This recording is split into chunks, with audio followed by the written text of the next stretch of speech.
please, from Germany, Richard Walker. Thank you very much.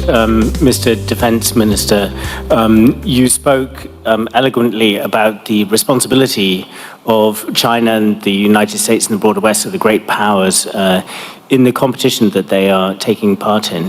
One gets a strong sense that some countries in this region are very concerned about this sense that they're going to be forced to pick sides in the years ahead. Can you just reflect on that?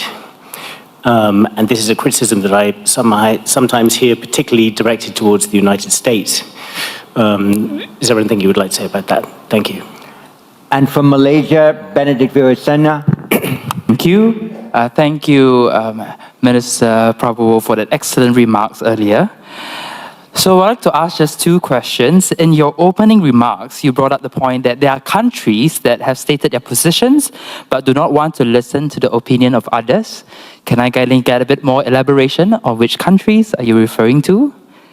And my second question, on a more serious note, with great power comes great responsibility. I totally agree with you. Indonesia is the largest Muslim majority country in the world and also predicted to be the 7th largest economy in the world by 2030. What do you see as Indonesia's rising responsibilities moving on in the next decade? Thank you. Thank you. And from Timor-Leste, Iriana Freitas de Jesus Jimenez. Thank you for the opportunity. So my question is, what is your position on the negotiation regarding land and maritime boundaries with Timor-Leste as a president-elect and soon to be a president? And also, it is become your priority agenda by expediting this process of negotiation in a good faith, move forward and leaving past behind. Thank you.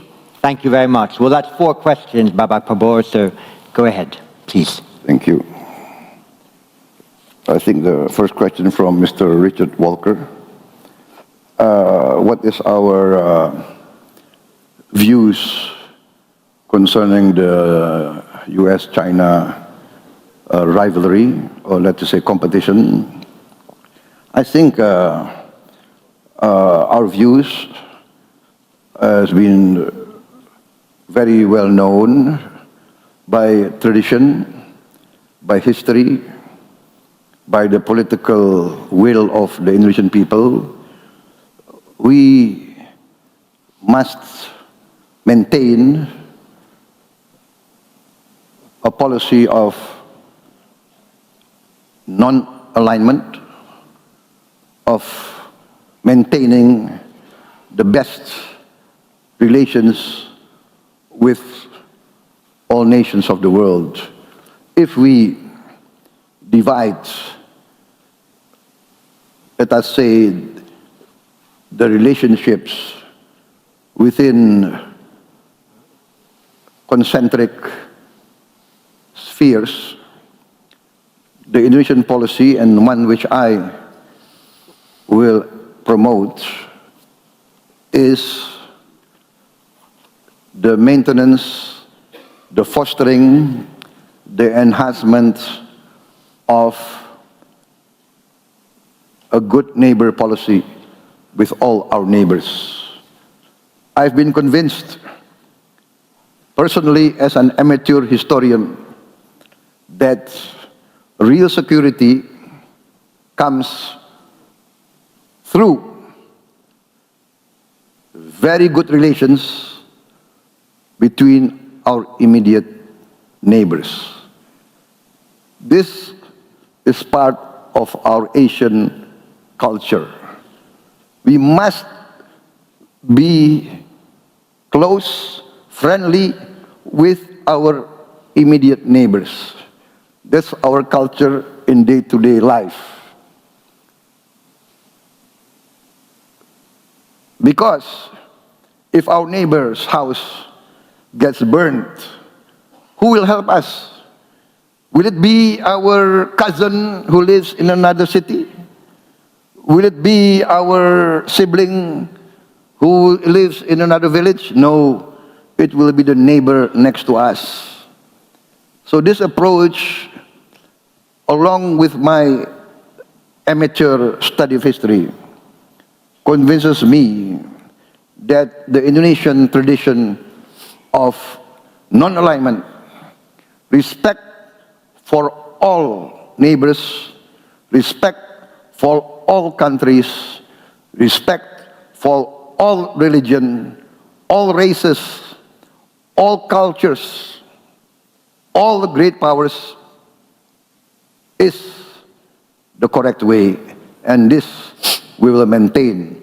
So, regarding the issues between China and United States, we will always promote all efforts to achieve coexistence, to achieve collaboration, to achieve compromise. We must convince all leaders of all these great powers that they must put the common good, the common security, the common wealth of the whole world as top priority. That, I think, is our position, that we believe by engagement, by respect, by communication, by negotiation, we can solve many of these problems.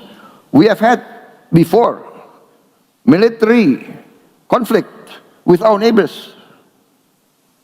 In my lifetime, we had conflicts with Malaysia, with Singapore. But now we are the best of friends.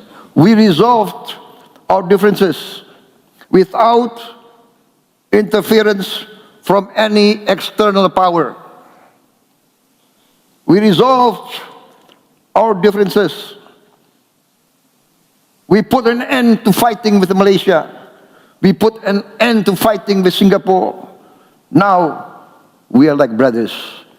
Now we are talking of making perhaps a land bridge between Singapore and Batam, a land bridge between Malaysia and Indonesia. This is our tradition. Cambodia resolved long conflicts. East Timor, for many years, I was involved in the East Timor conflict. Now, can anybody imagine that I will sit on the same table with President Ramos Horta? Can you imagine, maybe there's a photograph or a video last night, we were hugging each other, we were walking hand in hand, and he has invited me to East Timor. I'm thinking about it.